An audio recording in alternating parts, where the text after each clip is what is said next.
Ei, você, assim como eu um tempo atrás, via os cursos de programação e não conseguia entender a lógica dos loops como o while e o for?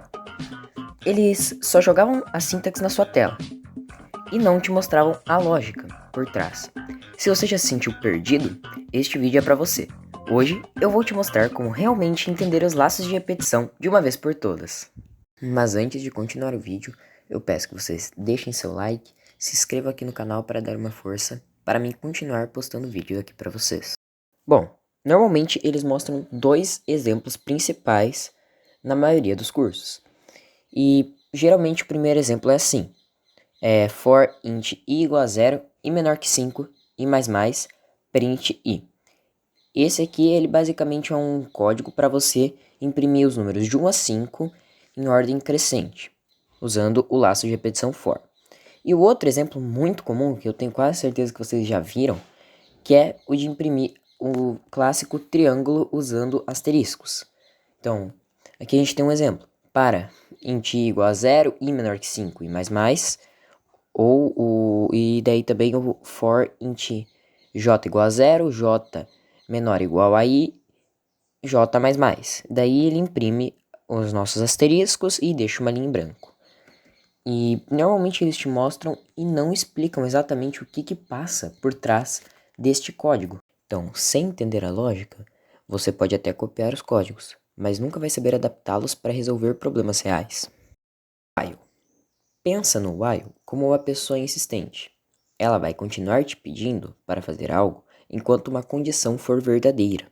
Tipo, enquanto o dinheiro não acabar, vou comprar sorvete. Já o for é como uma lista de tarefas. Ele sabe exatamente onde começar e onde terminar.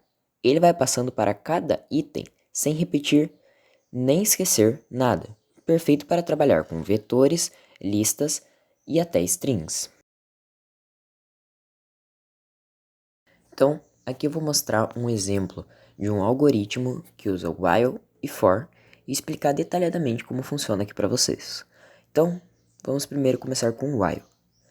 Então aqui ele começa iniciando o contador. Essa variável, iniciar contador, começa com o valor 0.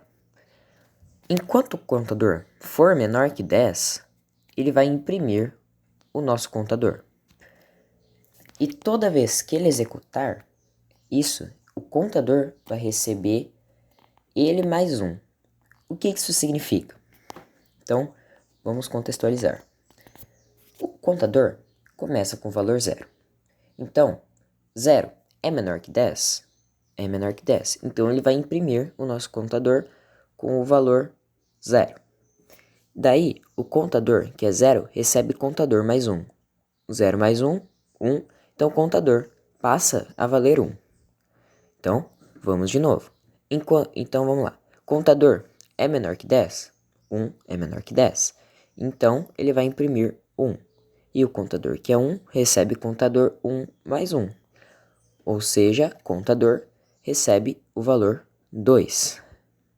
E assim sucessivamente até o contador ser igual a 10 ou maior que 10. Então, é assim basicamente que funciona o while. Então, enquanto o contador for menor que 10, ele vai continuar repetindo essa mesma tarefa. Aqui a gente vai ver um exemplo de for. Então, para cada i de 1 até 5, faça. Ou seja, i é uma variável auxiliar. Aqui, o i ele vale 0. Então, ele vai começar com i 0. Então, ele vai de 1 em 1 até 5. Ou seja, ele vai rodar a primeira vez, vai imprimir o i. Daí o i vai valer 2, daí o i vai valer 3 e vai imprimindo que nem o while, basicamente. Então, é assim que funciona o for. Mas depois a gente vai ver um exemplo mais legal do for mexendo com vetores e listas. Agora, vamos usar o for para manipular um vetor. Imagina que temos um vetor de números e queremos dobrar cada um deles. Ou seja, o vetor aqui ele está recebendo uma lista com os valores 1, 2, 3 e 4. Para i de 1 até o comprimento do vetor, faça. No caso, o comprimento do vetor aqui é 4. Então, para i de 1 a 4, faça.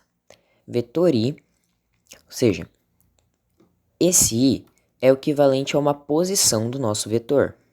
Ou seja, o vetor posição i, ele vai sempre ter o valor da nossa variável. Como ele vai sempre somando 1, cada vez ele vai ter um valor diferente. Então, ele vai começar com a primeira posição.